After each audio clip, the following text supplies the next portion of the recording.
With quadratic number patterns, we need to figure out what the second differences are. So we're going to write out the pattern like we did with linear ones. We're going to find the first differences, and they will not be the same, and that's how you know it's not linear.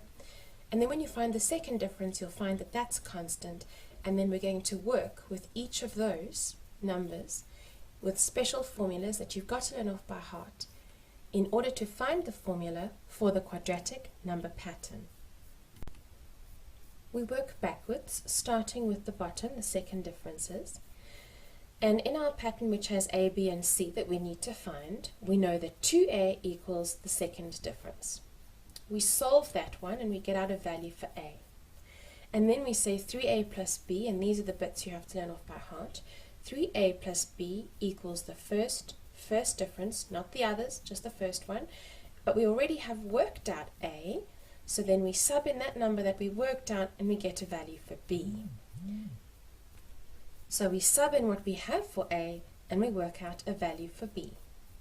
For C, we have A plus B plus C equals your first term, which is up there. And then you already have A, you already have B, and so you plug it into that formula and you come out with C. You put them all together, reminding yourself that A is the coefficient of the n squared, B is the coefficient of the n, and C is the constant term. Once you've found the formula for a quadratic number pattern, there are chiefly two kinds of questions. The first where they ask you for the value, and the second where they ask you for the position.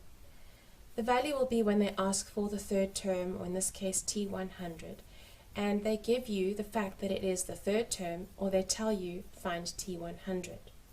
So when you're given the position, the 100, or the 5, or another number, you plug it into the formula in place of n, and you find out the actual value of the term that is in that position. However, when they ask you which term equals a number, they're asking for the position, and you need to plug in the number that they give you into the Tn. You're then finding the n. This becomes a quadratic equation, which you're quite familiar with, and you may have to use the formula in order to solve it. This one does factorize, but for most people this is quite difficult to factorize, and I'm recommending using the quadratic formula, just bearing in mind you are going to get out answers that don't work. This one does work, but you cannot have a negative or a fraction or anything other than a natural number as your answer for n. It's very important that you strike through that to show that it is not an